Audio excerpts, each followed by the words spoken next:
We all know that Newcastle have been bought out by Saudi owners with a fortune of almost £500 million, making them the richest Premier League club. So that's where we come in. In today's video, we're taking over Newcastle and giving them a £500 million financial takeover, and we will complete this challenge when we win a Premier League or a Champions League, and we will keep going season by season until we complete them. But if you are new here, make sure to hit subscribe, hit like, turn on notifications, and let me know down below what video ideas do you want to see next. But the first thing to do for this career is jump in, see the squad, and more importantly, see what players we're going to be bringing in. So this is what I think our strongest team is to start with. Obviously, Nick Pope, Botman and Shah, a decent solid back three. Trippier as well, Gameres, Joel Linton. Tonali isn't on career mode, which is a bit annoying. Got Isaac, Gordon, Harvey Barnes. It's a decent team, but if you look at the bench, it's relatively weak. Look, we got Wilson, Murphy, Miley, Willett. Some talent there. But, I mean, if we have aspirations of winning the league or Champions League, we're going to have to be investing a lot of money. And talking about a lot of money, would you look at that transfer budget? We've got £604 million. It's absolutely ridiculous, but we're going to need it. We're going to need some centre mids, maybe some fullbacks, some wingers. Let's have a look, though. Who are we scouting to hopefully be signing for this challenge? So to start with, these are the three midfielders that I'm looking to bring in. We're not messing about. We're going for the best of the best. So first, Frankie de Jong, 87 rated, 26 years old, can play the DM or the centre mid, and that's very similar to Joshua Kimmich, but he can also do the right back, which might be really important for us because our fullback depth isn't the best.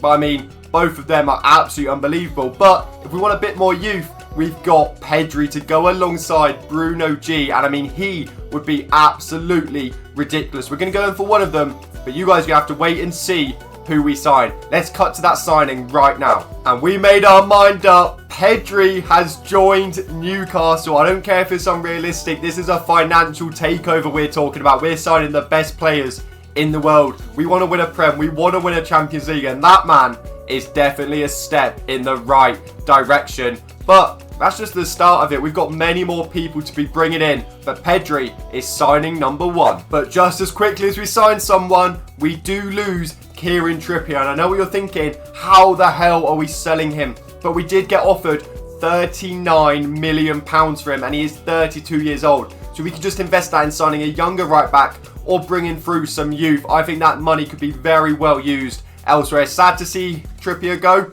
but I think it had to be done. Okay, I know we lost Trippier, Newcastle fans. I'm sorry, but look who we've brought in to replace him. Trent Alexander-Arnold joins Pedri as our second signing. I couldn't show you who we were scouting. I had to quickly get him in and show you him, so you didn't stress about the Trippier sale too much. But I think Arnold might just about do all right in that right back slot for us with Pedri in midfield with him. Let's have a look at how that team is now looking.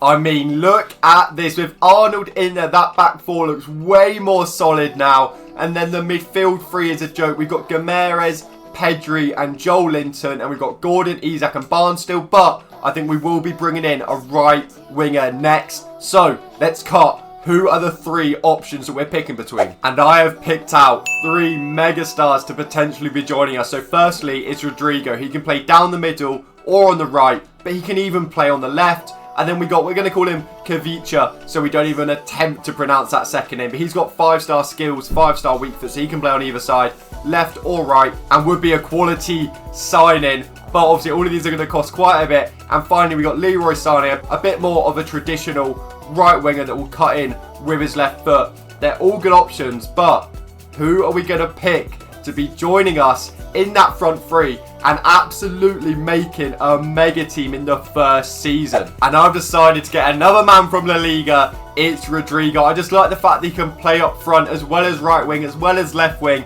And I mean, he's 22 years old. He's going to carry on growing for us. We're not wasting time here. We're going for the best of the best. We're trying to complete this challenge in one season, if it's possible. We're in the Champions League, and we're in the Premier League. So why not just go for both of them in the first season? We've got the money. We'd be stupid not to spend it. I think there might be one or two more signings and maybe a bit more depth to this team, and then we're just ready to get straight into the first league game of the season. And we have brought in Nathan Ake as some good depth to the squad. He can start left back for us. He can also start centre back. He didn't cost too much, just under £30 million. So I think that is an unbelievable deal for Nathan Ake. And I reckon we've got one more signing in us. So let's cut to that. And the last signing is in. We've ended up actually going for Leon Goretzka because him and Joel Linton can rotate that second centre mid spot. But he can also play the DM, the 10.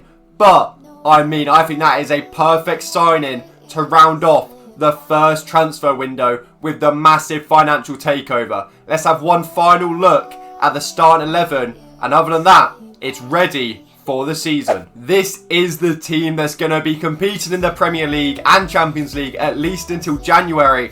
And I mean, what a team we have built. And the most important thing is, look at that bench. It's way, way stronger than when we started. One of the key things is, though, the right-hand side is completely different. We've got Trent, Rodrigo and Pedri, and they all look like an absolute joke. We've also then got Goretzka, we've got Ake filling in at left back at the minute. We can also do centre back and bring in Livramento. There's options here, that is the key thing. But the team is ready, I'm ready. If you're ready, then let's just get straight into January and see how we're doing. And just like that, we've made it to January. It's time to check out the league, the Champions League, and the individual stats of the superstars that we signed in the summer. Let's head over to the league. I think it's a league game next. It's the FA Cup next. It's the first round we enter, so that doesn't matter. We're going to the Premier League first. How are we doing? We're in 5th place. Okay, that's not actually too bad. I feel like that could have been a lot worse. 11 wins, 4 draws, 5 losses. It's not awful. We do have Man City next though, which is going to be probably another 0 points to add to that tally. But not too bad. We're not going to win the league most likely this season, but the Champions League could still be on. Let's have a look. How have we done in the group stages? We're in the round of 16 and we've got a very, very nice draw there. I don't mind that whatsoever. It's not the strongest Champions League. There's a few weaker teams in there, but let's have a look at the group stage. How do we do? Oh my God, we topped the group of death with 4 wins, 2 losses, but we scored 20 goals in 6 games. Maybe we've built a Champions League team. That would make sense. We've got loads of superstars. Rodrigo, Pedri, Arnold. So many just superstars that maybe the league they're not as good, but the Champions League in one-off games, maybe that's just when they deliver. Well, we'll have to put that theory to the test and go check out the individual stats. Okay, so Rodrigo has been cooking. Look at that. That's exactly what I just predicted. 8 goals in 6 Champions League games, almost averaging a 9 rating in the Champions League. He's also got 8 goals in 19 in the Prem as well. Isak, 4 goals, 8 assists in 6 Champions League games. Okay, we are a Champions League team. We might even be able to complete it in the first season at this rate. Gordon as well, 4 goals in 5 Champions League games. Pedri, 3 goals, 2 assists in 6 Champions League games. This team is looking very, very good. I like this a lot. I don't think there's much else to do other than sim to the end of the season and see if we're lucky enough to get ourselves in a Champions League final and potentially complete the challenge in one season. That'd be absolutely unbelievable. Let's just get to the end of the season and see where we're at. And we have made it to the end of the season. It doesn't look like too bad of a month, but wait there. I just saw that Man City result and assumed it was the league, but it says UCL. I can't see another Champions League fixture, but that would be a semi-final. So I'm going to assume we won the second leg against Man City, but I'm going to assume it wasn't enough to see us through because I'm pretty sure the game would be at the end of this month. But we will go and check anyway. It's not looking too bad, hopefully. Let's go over and let's have a look. Oh my God. No, we are in the Champions League final. We are. Let's have a look at that straight away. Oh my God. We did beat Man City then. And we've got Real Madrid. It's the 1st of June. That's why I couldn't see it. We are facing Real Madrid in the Champions League final. Let's have a look how we got there though. So Man City, we beat them 5-4 in aggregate. So we drew 2-2 in the first leg. And it was that 3-2 win which actually sealed us a space in the final, the quarters. We won 8-4 on aggregate with an 8-1 win to Barcelona. I'm not quite sure how that's possible. I'm going to assume maybe they got a couple red cards. Honestly, no idea how we've managed to win 8-1 there. Let's check the results before. We won 6-4 in aggregate against Trabzonspor. That's not that surprising. It's that Barcelona one, which is weird. But either way, we're in the final and we will actually be playing it. So let's go through the Premier League first and the individual stats. But then, to finish the video, we will play the Champions League final. Well, I say to finish the video. If we win, it's the end of the video. If not, we've got a whole another season ahead of us. But we will be playing the final. Don't you worry about that. Let's check the Premier League first. How did we end up doing? Okay, so we finished where we were in January. In 5th place. That's not actually that bad. When you look at the teams above us, they are all good teams. So a 5th place finish is not too bad at all. But obviously, we've got bigger matters to deal with. But before we deal with the Champions League, let's have a look how the players did. So Rodrigo, oh my God, 12 Champions League games, 12 goals, and he also got 12 and 9 in the Premier League. Isak, 11 goals, 12 assists in the Champions League, and he's gone up to 86 rated. That's probably why. We had a relatively easy run in the Champions League because Barca aren't quite what they used to be. But I mean, that doesn't mean he should be dropping 23 goal involvements in 12 games. Got Anthony Gordon, 7 goals in the Champions League. Pedri, 8 assists in the Champions League. Oh my God. Every single player just did their part so well. We've built an absolute super team ready for the Champions League. And that's exactly what we've been rewarded with. It's time to get into the Champions League final in Season 1. This is the team we're going to go into the final with. It's the one that I'm pretty sure played most of the Champions League games looking at the appearances. And I mean, look at the ratings now. We've got 88 Rodrigo, 88 Pedri, 87 Gomes, 87 Arnold, 86 Isak, 83 Gordon. Everyone has improved massively. We're doing it on Ultimate 3-minute halves. But let's just get straight into this game. And a win does mean we complete the challenge in the very first season. It's exciting stuff. Let's get into it. And fingers crossed. Come on, the two. We've managed to play that out excellently there. Can we get that back to Gordon? If so, and he's onside, he could be in a bit of space here. He's going to try to take on Eder Militao. He's kind of managed to. He's played a ball in behind. Not quite good enough to reach Pedri, but it's a promising sign. I think this game we're going to have to rely on counter-attacks. Let them have the ball, but then abuse our really quick front three. And I think that's going to be definitely our best bet at winning here. Great diag there. I forgot he's got the playstyle plus. Can we put the ball across? There we go. Oh my God, we're 1-0 up 14 minutes in. I did not expect that at all. I wasn't really commentating. I did not think that was going to work. But it's Arnold's playstyle plus of that. It's the long ball in the air. And it's just absolutely OP. And it's found Gordon. And they just didn't expect it either. So their marking at the far post was horrendous. Great touch from Gordon. Just a ball across the goal. Simple as that. And it's just found its way to Rodrigo. And he has just done the rest with an unbelievable finish. Mokoku's found his way into the box. Oh no, he's turned me a bit there. We're going to put a challenge in. Oh my God, that's an awful challenge. Oh no. That's really, really bad. He's just used his body there to get in front of it. And we're down to 10 men and conceded a penalty. This is a horrendous response from the goal. I thought it was going to be an easy challenge, but he's turned his body, won the pen, and probably more importantly, got Botman sent off. We're going to have the pen taken, and then we're going to have to fix the formation and stuff straight away. Bellingham with the pen. Oh my God, Nick Pope has managed to save it. That could be absolutely massive. If we go to basically 5 at the back now, we might just be able to hold on. Let me cook up a new formation. Sadly, we've had to lose Goretzka and Gordon, and I think this is our best bet. We're going to a 5-back with Pedri and Bruno G just sat in front of them, and Isak Rodrigo just sat up there praying for any counter-attack, but we're going to fully have to park the bus, counter, and just hope we can keep it to 1-0 for the whole 90 minutes. It's a big ask, but there's nothing else to do. We're just going to have to get straight back into it and hope. But Cruz is just controlling this game way too much for my liking. He keeps getting on the ball and doing stuff like that, which makes it almost impossible to defend this attack.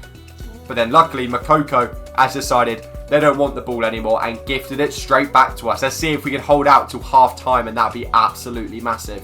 And we have managed to hold out until half time. It is just like attack after attack at the minute, and we're soaking it up, booting it long. And to be honest, we are looking quite dangerous on the counter-attack, so I think it's going to have to be the same team and just hope one of these counter-attack comes off before they score, because it's inevitable. There's going to be another goal in this game. I'd assume it's just who's going to get it, us on the counter or them just dominating the ball and coming at us constantly. Livramento now, slow down the game. Let's give it out to Arnold, because if anything magic's going to happen in behind, it's got to be from his level of passing. Let's just try it again. See, that's what I mean. It's not a bad attempt. It might have fallen. Oh, I think we've got a pen. I think we've got a pen for a handball there. We're going to rewatch this. But that's why those balls in behind are just dangerous. So has he handballed it? He may have. I think that's what's been given here. And it has. Oh my god, this could win the game for a 70th minute. And I think we would hold on if we got a second goal. Is it to Isaac to take? I think it's got to be. I think it's got to be, but can we score it? This will be massive. There's already been one missed pen this game. Is there a second? No, there isn't. It's 2-0 up against Real Madrid. Even with 10 men, we're still able to score. I mean, the goal came from absolutely nothing. A hopeful ball at best over the top. But we've got a lucky pen. I always say if handballs on if you're questioning, by the way. But a lucky ball over the top has gave us a pen, and we have taken the opportunity with both hands. And we're now 2-0 up with only 20 minutes to hold on. That's a lot more realistic. We've got these two still trying to counter. I mean, he's held up the ball excellently there. Chip it over the top. We're going to just play sensible. We're going to just boot out for a goal kick. That's all we can ask for there, and it's done. I think that must be game. It is. Oh my god, we've done it. First season with 10 men in the final against Real Madrid, and the season is done. The Champions League is done, and guess what? Newcastle have become Champions League winners with just one season of a financial takeover. Now, I mean, we made the most of that takeover. We bought Pedri, Arnold, who else was there? Rodrigo, Ake, Goretzka. We built an absolute super team, and maybe all along it was just a team made for the Champions League, a team full of stars that could show up on the biggest games. And that's exactly what they've done right here. Even with 10 men, we managed to get a lucky penalty and score it. And that's all that matters at the end of the day in a Champions League final, the result. And we've come out 2-0 winners against Real Madrid. And Fabian Schär is the one to lift the trophy. I wanted to make sure the captain was someone that was here at the start, so they can lift it. But look at this, a massive moment to confirm the challenge is completed. There we go. And this is the trophy parade. I'll leave you for a minute before the outro, but just take this in and enjoy it. Hold me close till I get up. Time is barely on our side. I don't want to waste what's left. And that is the challenge completed. If you have enjoyed this video, make sure to like, subscribe, turn on notifications. And if you have made it this far, thank you very much. Comment something down below to tell me you've made it this far. And also comment what video would you like to see next. But until next time, thanks for watching and goodbye.